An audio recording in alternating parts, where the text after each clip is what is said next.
These battle lines being drawn. Nobody's right if everybody wrong. When people speak with their mind, getting so much resistance from behind. We got to stop the children. What's that sound? Everybody look, it's going down.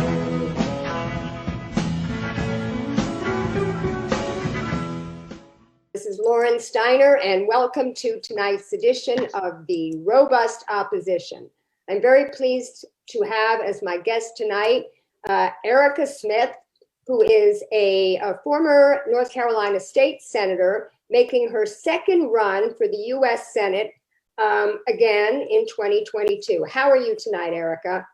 I'm doing wonderful, Lauren. So happy to be here with you and to be with the Robust.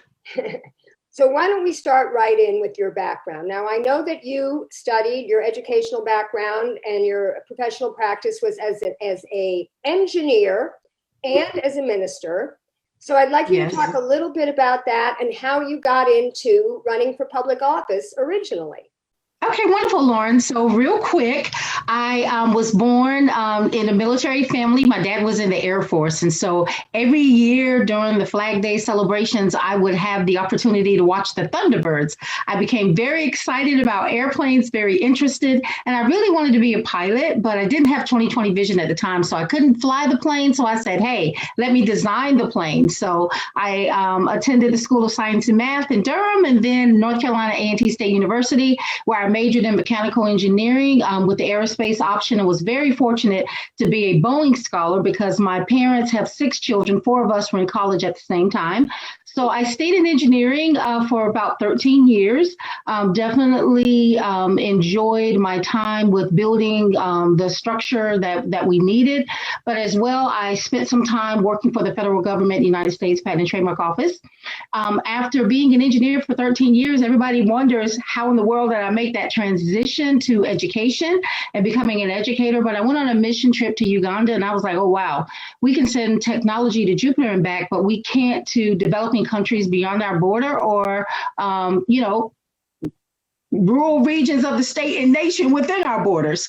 And broadband has always been an extreme issue of importance in the community that I serve. And so I got into elected office because I wanted to advance policy for economic development, to lift people out of poverty, to provide, universal broadband and fight for those initiatives that make the changes that people need in their lives. And talk about your experience as an ordained minister. Yes. And so it was on that mission trip. I actually got my master's in religious studies. I had planned to go into academia and become a theologian, but I found that for community building, the most practical way was to actually practice. And so I went into pulpit ministry and I became a grassroots leader, an ecumenical leader in my community. And while I was an ecumenical leader, my responsibility was bringing the faith-based community together around fighting for jobs, fighting for economic development, fighting against toxic polluters. My county neighbors, Warren County, where they had the issues with PCB dumping back in the 80s. And so this has always been a community that's really had to fight hard for racial justice and opportunities. And so it was through my service being a minister, that social justice ministry that I have been called to in terms of building the community. So I graduated from Howard University and I did some post theological studies at Duke Divinity. And North Carolina, when I relocated back in early 2000, this is where I started working in the community. And as a faith-based leader, my congressman sent me to the Congressional Black Caucus boot camp so that I could work on a plan from running from local leadership, grassroots leadership to state elected leadership, and then for congressional federal office. So it's about my ministry of social justice that has led me into becoming an elected official so that I can advance those policies that really help change the lives of people. Okay. Now, let's talk about your time in the North Carolina State Senate. Tell me the 3 biggest accomplishments that you're most proud of, and conversely, what are your biggest disappointments, things that you wanted to get past but didn't? Okay, I would say my three biggest accomplishments would be working on policies and re-engineering criteria in our economic development tools, delivering the best budget that Eastern North Carolina had seen in 10 years. And in that budget, I sponsored a piece of legislation that was basically grow your own. It was turning teacher assistants into teachers because many of the counties that I serve have high turnover rates of teachers, and it's hard to get educators to come to this area and serve these high poverty schools. And so that 2017 budget that I really worked to get millions of dollars in terms of advanced manufacturing, promoting small businesses, closing that rural urban divide. And it was through that trajectory that all of the counties that I serve were tier 1 counties. However, they became less economically distressed under my tenure in the North Carolina State Senate over the last 6 years because of me being able to understand the importance of making the tools that we have for economic development work just as well in our urban centers as they do, work just as well in the rural centers as they do in the urban centers. Secondly, I would say the work that I did around addressing the climate crisis. I was Senator of the Year by the League of Conservation Voters, Senator of the Year by the North Carolina Sustainable Energy Association. And so while I started out in grassroots leadership, fighting against coal ash dumping, fighting against PCB, fighting against the hog waste and lagoons that have such an impact on Black and Brown communities, being able to leverage that and continue that type of work in a way that distinguished me in earning those recognitions from industry. And then I would say the third biggest accomplishment is working to promote $15 an hour for state employees and for correction officers. And so I was selected by the biggest union in our state, and that's the state employees, as Senator of the Year, Freshman Legislator of the Year, my first term in the Senate. And that is because I understand how a good paying job, Lauren, can solve a multitude of issues that can help us, be able to afford to keep a roof over our head when there's no affordable housing, to be able to provide what your children need. So I would say those are the three biggest accomplishments.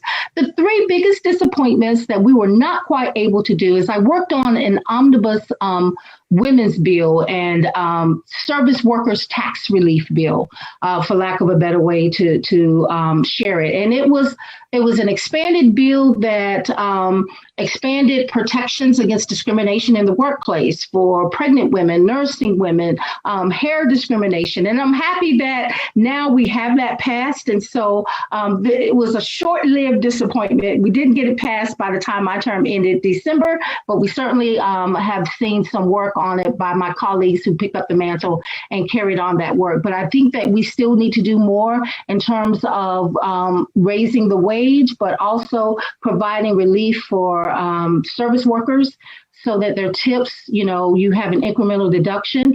And I sponsored legislation for Black women's maternity health rates. And so I'm glad to see that is being addressed as well. And the third disappointment, I would say, is not being able to get more advancement in terms of, I would say, understanding the importance of making sure we address this climate crisis with the focus that it needs. The Observer indicated that you are running far more left than, your platform is far more left than it was the first time. And when I was reading everything that you support, I would short circuit it by describing it as the Bernie Sanders agenda. And you probably know I was a delegate for Bernie Sanders, and I'm in full support of his agenda. So I'd like to ask you, A, if you think that description is more accurate, is your platform more to the left this time? If so, why do you think that is?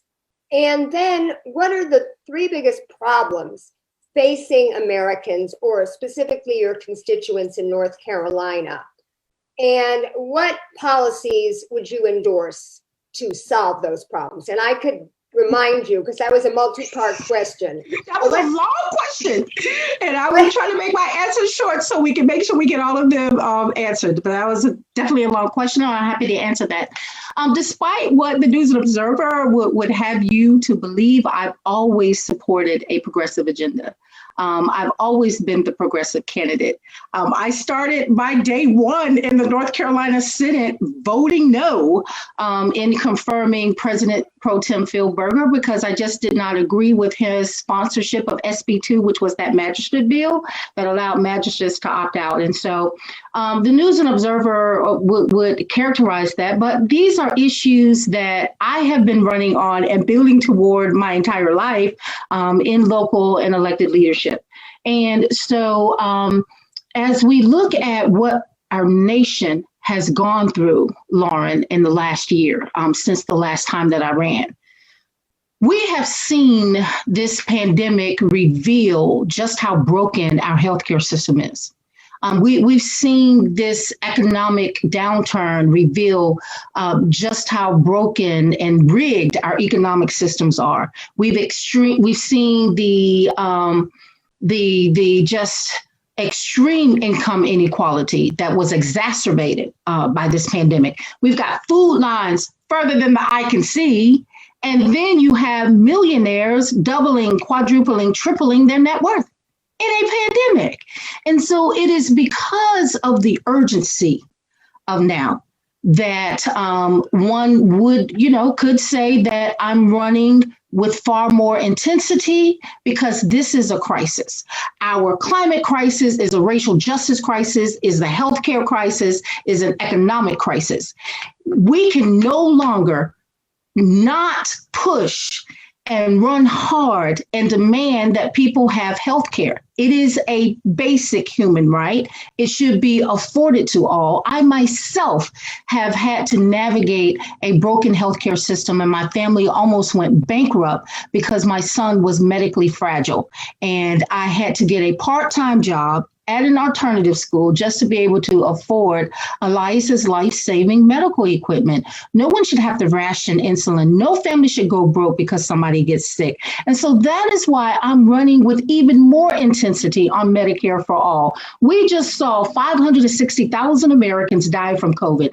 A third of those did not have to die, but they only died because they didn't have health care, and they felt that they could not get the services that they need to fight against COVID-19. And so that's why I am running with more intensity and the urgency. It's a survivor's agenda, and our folks have been on the sidelines just trying to figure out how they're going to hold on to their home. What good is employer-based health care when you lose your job? So many people lost their jobs. So many people need a livable wage. So many people need the dignity of work. And we've got to address this climate crisis if we want a planet in the next 10 to 15 years. So that is why I'm running with more intensity, and we are amplifying this message. It is a progressive agenda. I'm the only progressive in this race. And more than being a progressive, it is a survivor's agenda. And we deserve for this country to work for us. We make this country work. So I'm hearing that healthcare, economic inequality, and the climate crisis are your three biggest priorities. Yes. And you definitely support Medicare for all. What do you think? I asked your opponent a couple of weeks ago, Jeff Jackson, because he was talking about universal health care, which is the buzzword now. And I pinned him down. I was the first one to be able to get him to say publicly that he does not support Medicare for all. And his reasoning sounded very specious to me. He was basically saying he didn't want to support anything that he didn't think could pass in Biden's first term. I'm sorry, forgive me for the face that I just made. That concerns me. Only someone who has walked in privilege and not had to face a broken healthcare system could not support Medicare for all.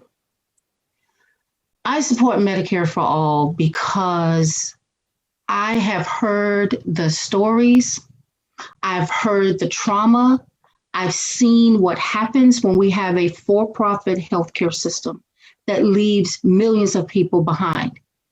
When you want to use the buzzwords because you want to run as a moderate and appeal to those who don't want to answer with the urgency of now, I don't know why anyone would do that. But as for me, I have had to live this struggle as a Black woman with maternity issues, giving birth early, giving birth to a 1 pound, 1/2 ounce baby boy, who I brought home 6 months later with a tracheostomy. And to not be given 4 hours of nursing care from my good employer-based healthcare, it just was not enough. We went bankrupt. We had to get rid of every asset just to qualify for Medicaid Cap C. So for us, we've got to understand that despite what the media would want you to believe or the establishment will want you to believe, Medicare for All is very much supported by Americans all over this nation. And after this pandemic, the urgency is now we must support people who are unequivocal, unshakable, and uncompromising on delivering what this nation needs and what so many working families deserve. Okay, now as far as economic inequality, there's two policies that I'd like to bring up to you. One is obviously raising the federal minimum wage to $15 an hour. I had a candidate, Democrat, running to replace Madison Cawthorn the other day who said he did not support that. And it was because he was hearing from small businesses that that would be a burden on them. So I'd like to know if you support $15 an hour. Do you think it should be more? Because they say, since they started fighting for 15, it really now should be about 22. It should really be about 22 if it's indexed with inflation, but $15 for me is the floor. I do support that. I've worked hard for that on the statewide level as a state senator, because it's so important that we understand how we can lift millions of people out of poverty just by providing a increase in the minimum wage. For me, $15 is the floor, but you're right, it is not enough. If it were indexed, it would be at 22. We need to have safe harbor metrics that are in place that will help small businesses be able to adjust to that. But when people have higher pay, then there's more of an opportunity to be able to meet those other needs for their family. And so if somebody told me that a good paying job will solve a multitude of issues, and that is certainly important. But when I talk about income inequality as well as the raising the federal minimum wage, I am talking about equal pay for equal work. As a Black woman, as an engineer that had equal or better production than my white male counterparts, it is unfair for me to only earn 62 cents on the dollar of a white male. Latino women earn about 58% on the dollar of a white male, and Indigenous women earn even less than that. It's about 51 cents on the dollar of a white male. But you asked me how I'm taxed, Lauren. I'm not taxed at 62% of my earnings. And so why am I not paid equal pay for equal work? We've got to have pay parity across genders and across demographics, because Black men do not earn what white men earn. And so this is why we have to be bold and confront the holdovers from systemic discrimination and Jim Crow laws, and even our government, who established the practice of paying women less than paying men.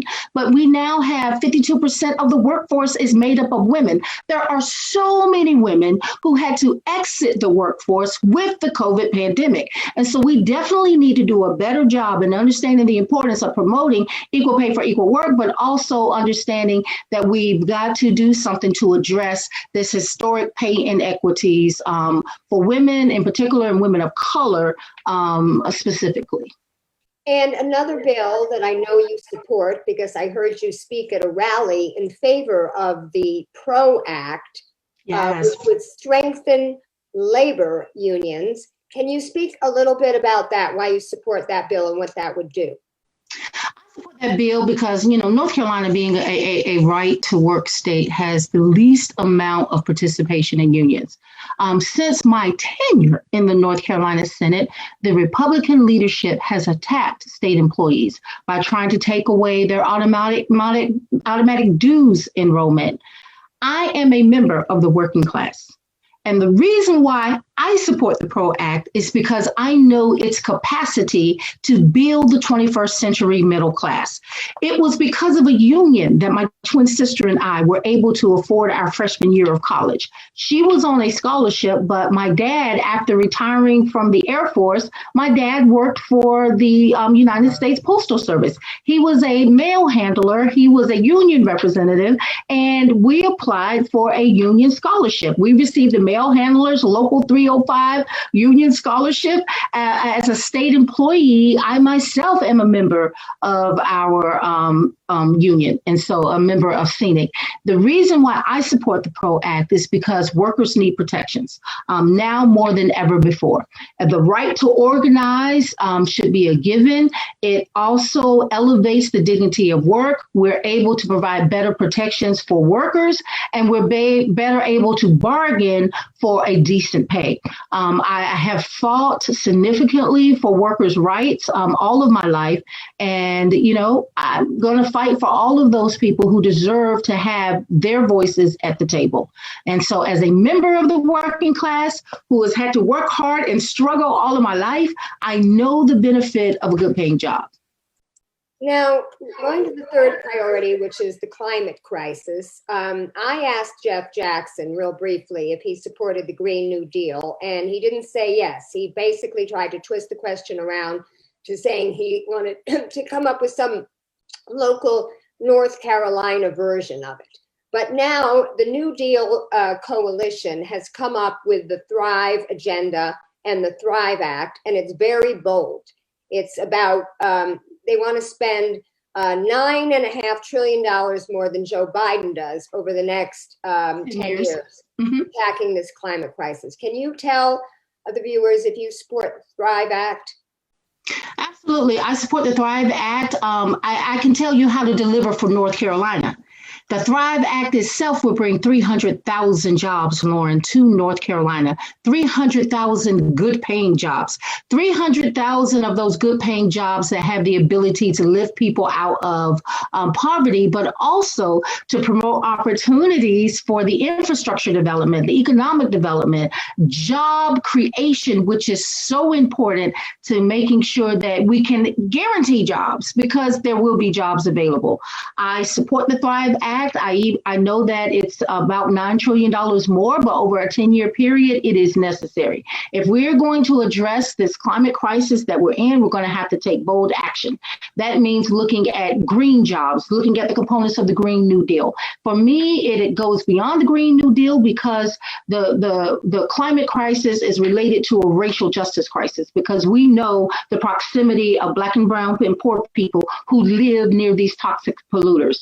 As a farm girl and growing up on the family farm, clean air, clean water was how we made a decent day's work and how we were able to provide for our family and for our community and for our neighbors.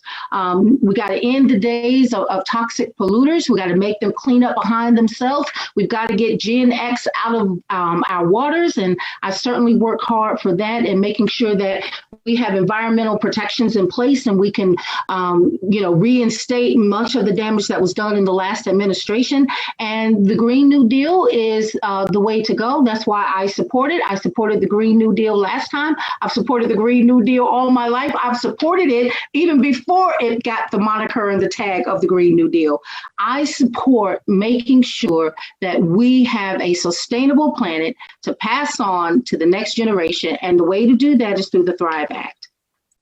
Now, you mentioned agriculture and growing up on a family farm. Family farms are disappearing in this country, and we've got a proliferation of CAFOs, these factory farms, that are highly polluting. They're very inhumane the way they treat the animals, and farmers are really drowning out there. What is your solution? And because North Carolina still is a pretty big agriculture state, what would you like to see changed as far as agricultural policy in our country?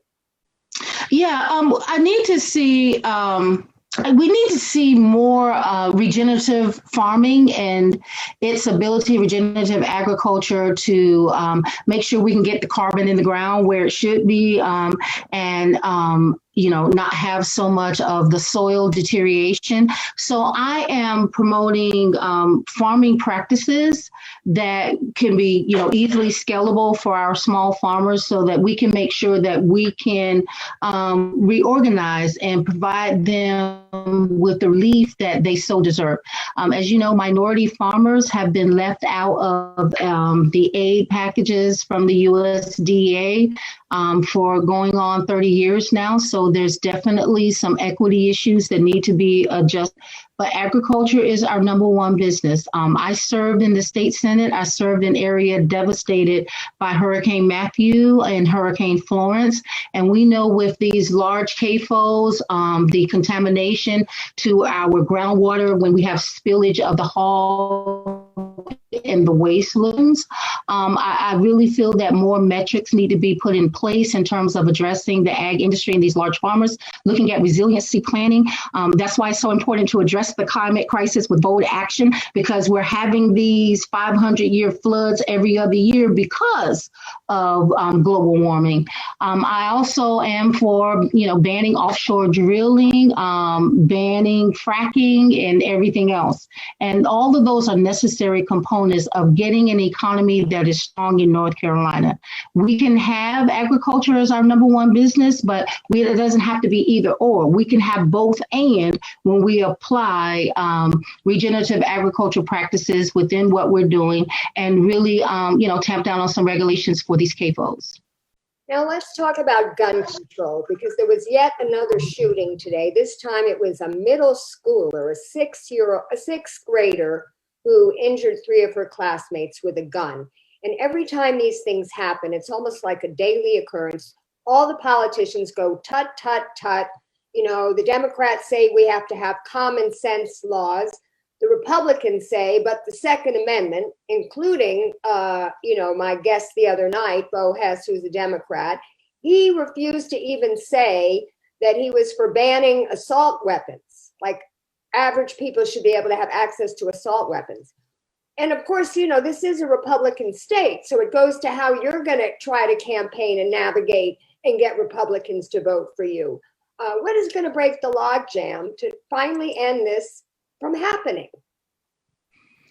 I'm with you, Lauren. I'm for banning bump stocks, banning assault rifles, having limitations on the type of ammunition, the amounts of ammunition, the rapid fire ammunition, closing the loopholes in gun shows, and making sure that you have that 10-day waiting period for universal background checks. I think that's so important. There needs to be some investment in mental health as well, and looking at the ways that we can look at the data basis to make sure that those who have guns, have the training to have them, and that we have red flags as checkpoints in place, red flag laws, so that when those who have guns don't need to have guns because they're incapacitated, then those guns can be taken, and so that they don't harm the community.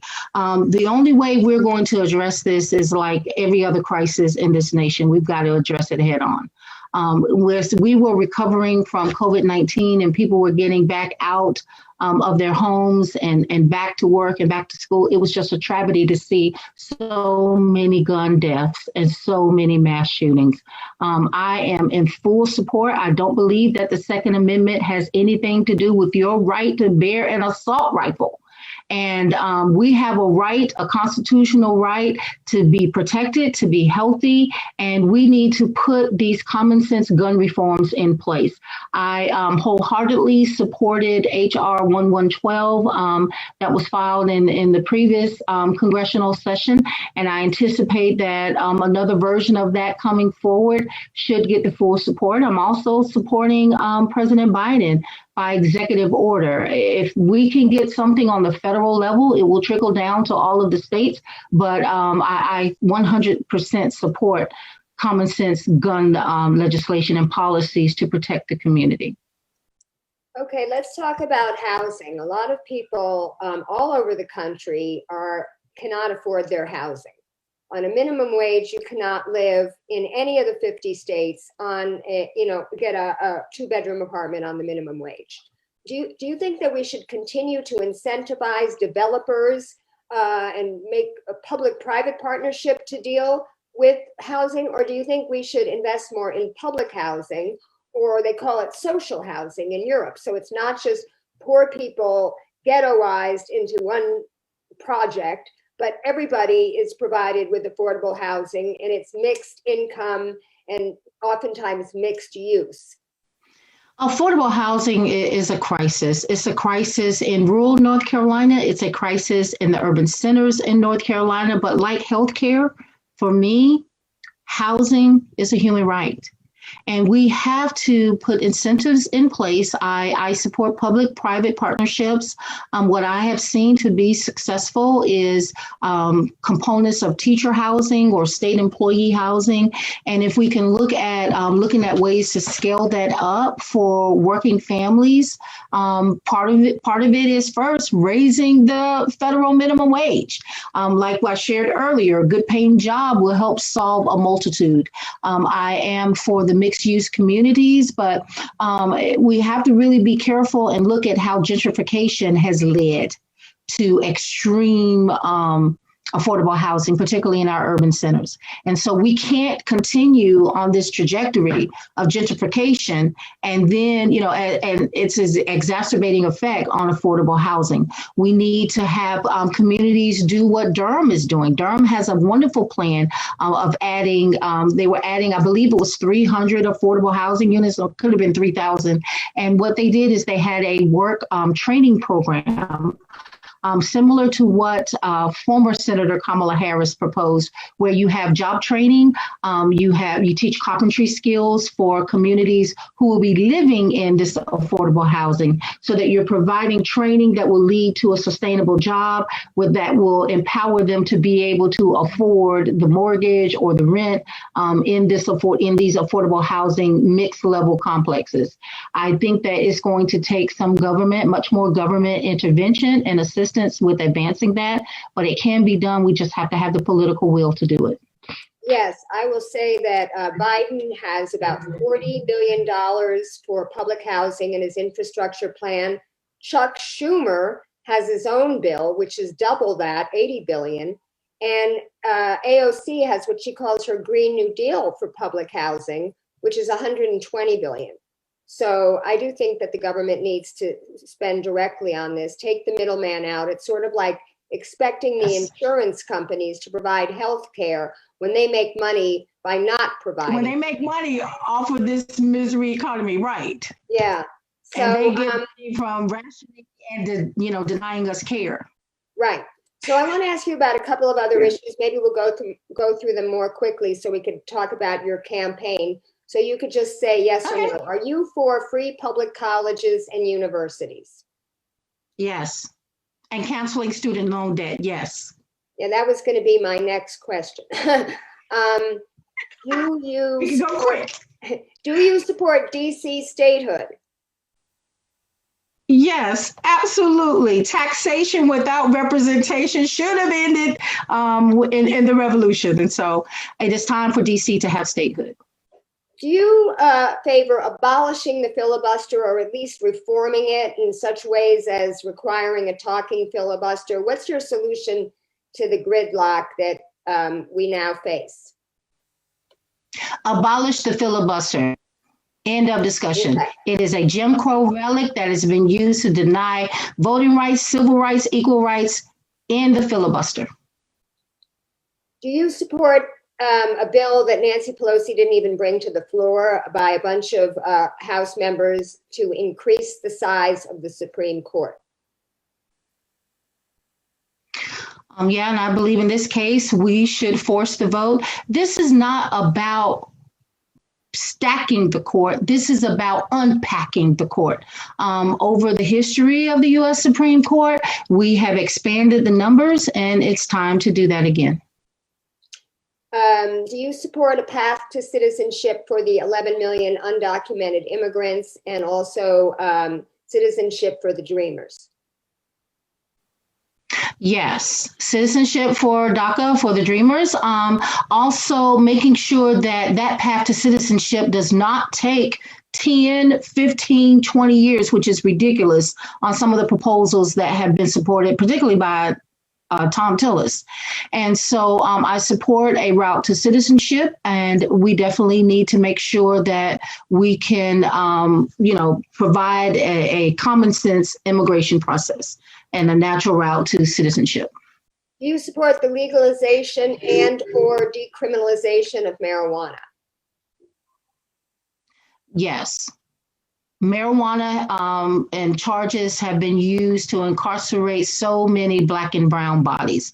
It is time to decriminalize marijuana, legalize it. Virginia just did. I had hoped that North Carolina would be before Virginia, but it is an agricultural crop. It is a commodity, and having lived in Seattle, Washington, and before, I've seen how you can have those investments in infrastructure and education, and we can promote opportunities for everyone. We need to legalize and decriminalize marijuana and provide and pass a Marijuana Justice Act. Do you support defunding the police? And you can define what you mean by that, because a lot of people, I don't think, understand it. I think it's dangerous to use that phrase. I think that it has been co-opted by the extreme right to elevate something that it is not. I am for demilitarizing the police. I'm for common sense 21st century policing reforms. We definitely support passing the George Floyd Justice and Policing Act. I'm for banning chokeholds, banning no-knock warrants, looking at how we need to modify quality immunity, especially in cases of excessive force. But we do need to have policing reforms. How many more unarmed Black men and women, brown men and women, anybody, white men and women, is going to be the number where we say something has to be done to address this crisis? You cannot have people continue to be murdered by the people who are supposed to protect them. We need to really look at some serious reforms. Specifically, do you support having mental health workers, as opposed to police, respond to mental health calls like they just did in New York City? Yes. Have mental health workers respond to these calls. Also, Lauren, I would go a step further. When you look at some areas, I believe that some police departments with historic issues with excessive force and people dying in a routine traffic stop, I don't think dominoes hanging up over your rearview mirror should be the cause of your death, as was the case, I believe, with Dante Wright. You look at Philando Castile, who was shot in a traffic stop. Look at Sandra Bland, who was detained after a minor traffic stop, and the officer in Virginia who was pepper sprayed over, he didn't even know what the traffic stop was for. So I believe that we should have some security or traffic security instead of the police engaging in routine minor traffic stops. And we need to look at mental health workers responding to healthcare crisis calls. Do you support reparations for descendants of slaves? Yes, I do.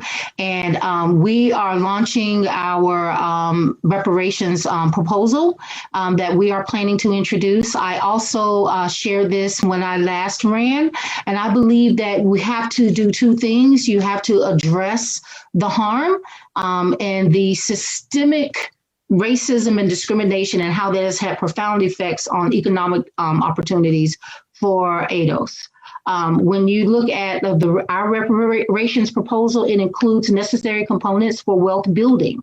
And so I'm not against cash out reparations. I believe that is a part, but also the ability to build that wealth that Black and brown and descendants of African slavery in America were not able to build because we weren't allowed to own property. We weren't allowed to be taught to read and write as slaves. We were not allowed to attend some of the finest institutions. And so those institutions that were built off of slavery, like a Yale and a Princeton, I am looking at a graduate component with all of the HBCUs. So the HBCUs partner with the PWIs who were built off of slave slavery, offer graduate fellowship opportunities, a graduate degree, and that's a way to build wealth.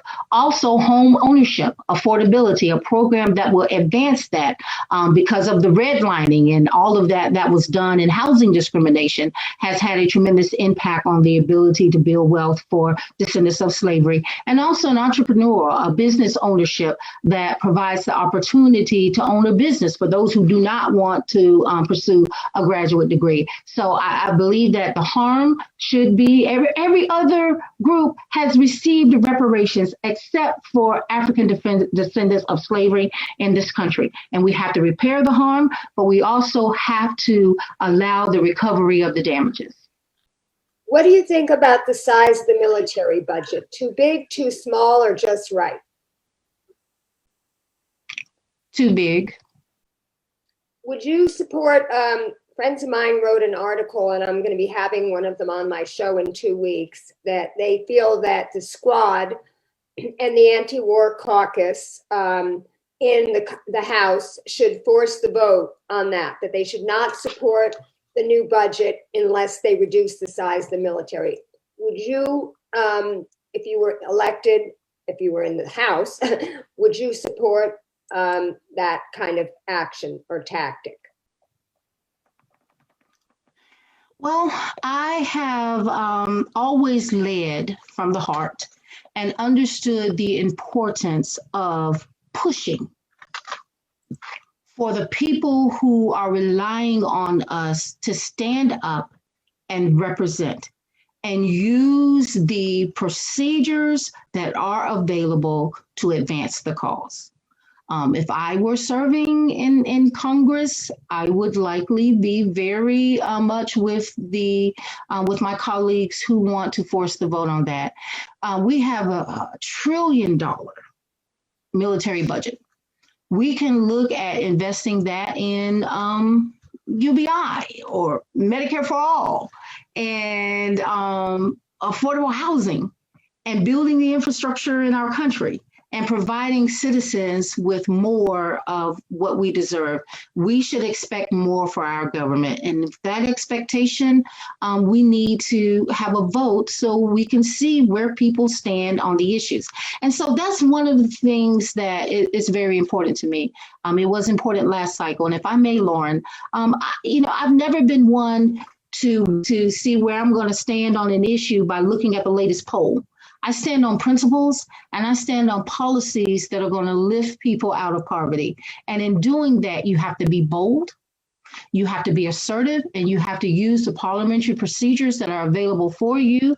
And you have to push for those opportunities because people are relying on us to get that done.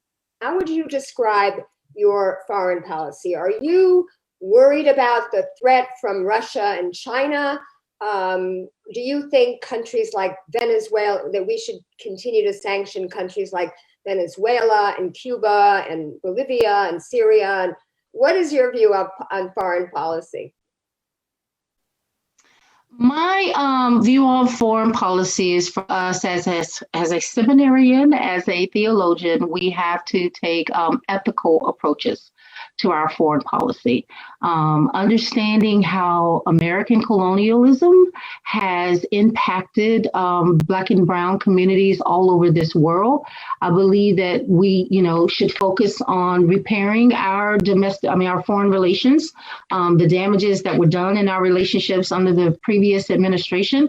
But we should also make sure we're providing the appropriate level of foreign aid and helping address these world crises with the World Health Organization, understanding the importance. I'm so glad that we're back now in the Paris Accords, understanding our global relationships and capacity to address the crisis in this world, like global warming. But I am against us with this imperialism and, entering wars in other countries only to spend millions of defense contract dollars rebuilding those countries, devastating those communities. I believe that we can have a much more ethical approach to our foreign policy, and that's where I stand on that. Prioritizing peace, to summarize that, prioritizing peace instead of war.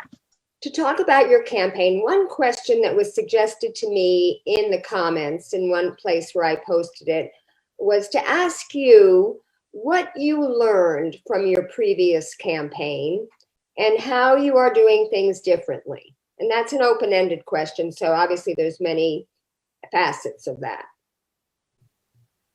Okay, I learned in my last campaign that there are so many people who are on the sideline who want a real person to serve as their U.S. Senator. Someone whose lived experiences mirror theirs, someone who understands what it is to have to struggle to make ends meet, to go in the red on your small family farm, what it is to try to lift yourself up from bootstraps when you don't even have boots on your feet, you're barefoot. And so the exciting thing that we learned is that representation matters, that the message matters, and the messenger matters. And so we're really excited about what we gained from the last election. I would be remiss if I did not mention that money is important. And so we worked really, really hard. We surpassed our fundraising goals and raised more in the first 3.5 weeks of this campaign than we raised the entire election cycle last time. Experience matters. That's what we learned. And we have an experienced team, and we have continued to build on the networks that we established last time. In terms of what we learned as we analyze all the races nationally in North Carolina, we look to Georgia. We only have to look to Georgia to realize that there is a new face of electability, particularly in the South. Black women are the most loyal voting bloc for the Democratic Party. And too often we are asked to carry all of the water and seen as the base of the party, but not necessarily the face of the party when we look at these up ballot races. And so when I think about servanthood, when I think about the new electorate, this race, we have gained so much energy, understanding that we are the only candidate in this race who's lived in, worked in, organized, and built coalitions in rural North Carolina. And if we're going to flip North Carolina blue and do what Georgia did, we're going to have to close that rural-urban Democratic vote expansion, build the coalition, unify us, and go everywhere, talk to everybody, leave no votes on the table, and engage that new electorate that we need to flip North Carolina blue. Yes, now your opponent, Jeff Jackson, got an early start on this. For 2 months now, he's been doing this 100-county tour where he's doing town halls in every county. Can we expect to see something like that from you going forward? Well, Jeff Jackson learned from my previous campaign. I was the Senate candidate who visited almost all 100 counties. And so, Lauren, when you look at my race last time, what is different? I didn't spend a dime on digital ads. I didn't spend a dime on television ads. I didn't spend a dime on radio ads. The strength of our almost 500,000 votes were earned from us traveling around the state of North Carolina, visiting counties where no U.S. candidate had visited in the last 50 years, going out to a Clay County, to Murphy, going out to so many parts in the West and so many parts of the East. And so we're really excited that just like in the last election cycle, we did our 100 county tour. We are launching our 100 county tour shortly. We're the only candidate who had a face-to-face kickoff event, campaign kickoff event. You know, I know a lot of people are about zoomed out, and so it is important for us. We have prioritized being able to meet voters face-to-face where they are. So we are launching our face-to-face 100 county tour in 100 days. And we will be launching that in June, and we will go to every county.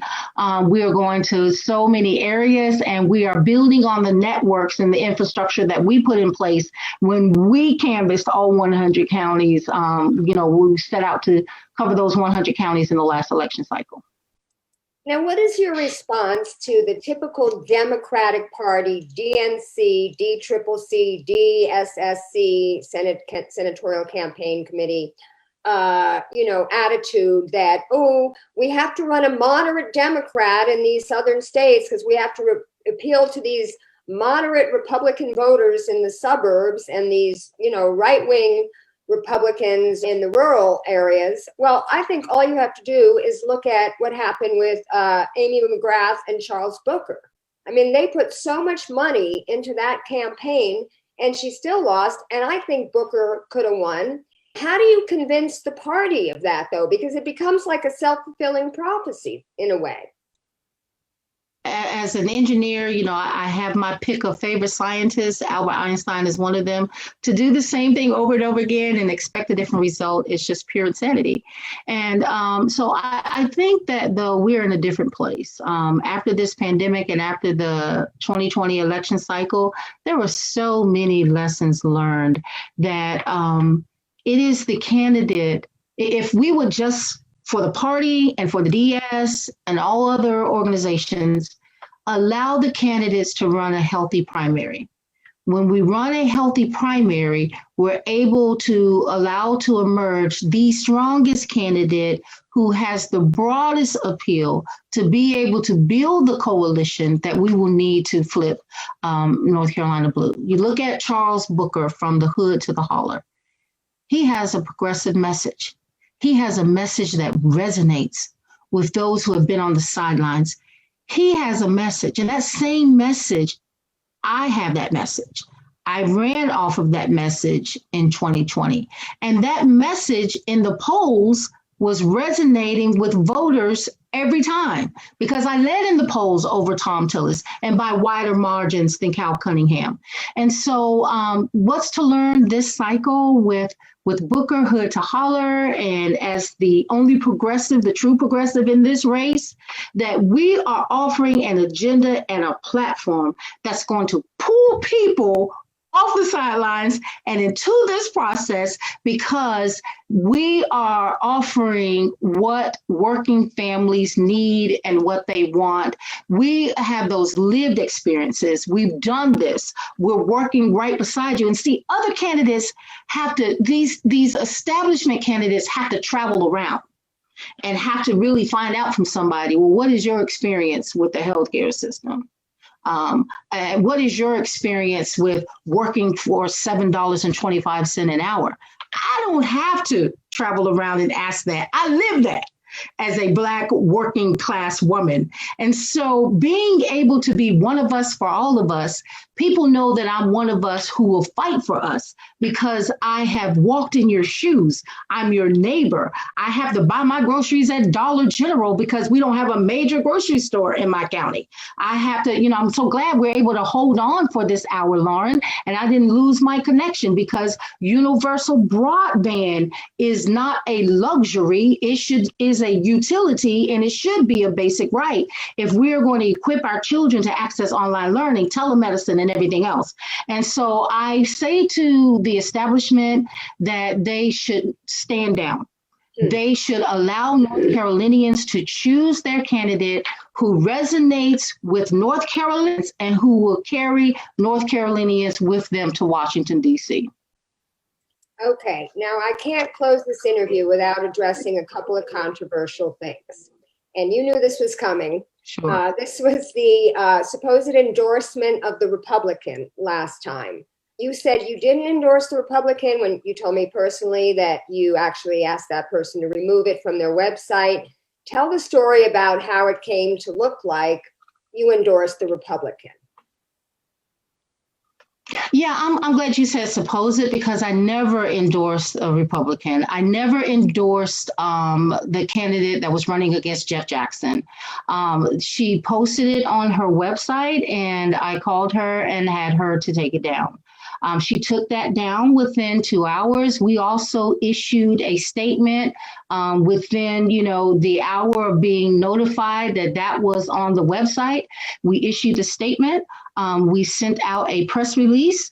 We addressed it fully and head on, and there was no endorsement made in that race.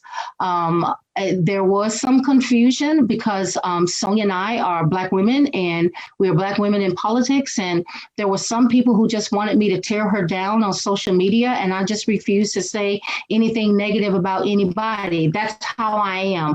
I did not do that when I ran for U.S. Senate. I did not attack other candidates, and when I'm on the sidelines, I'm just not going to attack anyone. So that was not true. I did not endorse Sonia Nichols against Jeff Jackson. And so that was clarified. The statement was issued, and it was on social media. And there were people who confirmed, yes, she took it down. It was not true. I read that press release and that statement, and I guess you went on so positively about her character that if it wasn't an endorsement of her candidacy, it sure sounded like an endorsement of her as a person, which of course is your right to do. Sonia and I have worked on promoting funding for HBCUs, which have been historically underfunded. We've seen Maryland and Tennessee be able to get historic appropriations addressing the inequities in the funding, and that's certainly something that I've fought for in North Carolina. I have fought for HBCUs to get their equity in funding. It is not fair to have two land-grant institutions in the state and not get that funding. And so as a woman of faith, and I am an ordained clergywoman, we had some, work together in our faith as faith-based leaders. And so I just, I made a comment about that in our work as HBCUs. That was not an endorsement. The other issue has to do with a sexual assault that happened on a bus that you were a teacher coming back from an event, and this person was convicted, and one of the victims decided, when you declared that you were running for Senate the first time, to file a lawsuit against you saying that you didn't do enough to stop the assault. Apparently, that lawsuit was withdrawn, and then when you filed to run again, the lawsuit was refiled. What can you tell us about that incident? Well, what I can tell you is that that's a case that's 8 years old. It was dismissed voluntarily by the plaintiff in 2018 for a lack of standing, and it was dismissed by the courts. All of the testimony and the plaintiff herself never indicated any wrongdoing on my part. The only reason I am party to that is because I was one of the adult chaperones on the bus, but the case was dismissed, and we fully anticipate it was filed again in 2019 when I ran for U.S. Senate. There has been actually absolutely no action taken on the case, but we're pretty confident that once it works its way through court, there was no wrongdoing on my part. Not even the plaintiff has indicated in all of the testimony that there was wrongdoing on my part. I'm only included because I was an adult chaperone on the bus. Well, we've come to the end of the hour, and I want to give you the last couple of minutes to talk to people about, if they've liked what they've heard in this last hour, how they can get involved with your campaign, either as a volunteer or as a donor. Where should they go? Well, I just want people to know that they have a choice to make. And this is a choice that is so critical that I want everybody to really analyze the candidates carefully. If you will go to my website, www.ericaforus.com, I would love for you to read the platform. I am I believe right now, I'm the only candidate who has an extensive issues page, and you know where I stand on the issues. We keep an open door policy. Please email me, reach out to me if you have more questions that you didn't get answered tonight. We look forward to building this movement. We're not running a campaign. We are running a movement. It is a moral movement that affirms the dignity of work. It's a moral movement that understands that healthcare is a basic human right, that we need a livable wage, that we have to address the climate crisis. This is a choice that you have to make. Just like it was a choice to allow Duke Energy to pay zero in corporate taxes while you and I work hard every day just to be able to pay our taxes, then it's a choice on who you're going to get to take your voices and values to Washington, D.C., and who will be a fighter for all of us and make sure this nation works for all of us, not just the wealthy and the well-connected, but it works for those of us who make America work. Please look at our website, join our campaign, join our movement, and become a part of this progressive movement that is going to finally deliver for what working families need in this nation. Thank you so much for allowing me and listening and tuning in. We will be coming to an area near you, so be on the lookout for the launch of our 100 county tour in 100 days, and we look forward to meeting you face to face. Well, thank you so much for spending this hour with me, Erica. I've really enjoyed it, and I wish you all the luck in your campaign. Thank you. Stay safe. Keep wearing your masks outside until we get herd immunity. I guess we have 39% people vaccinated in North Carolina now, and keep fighting.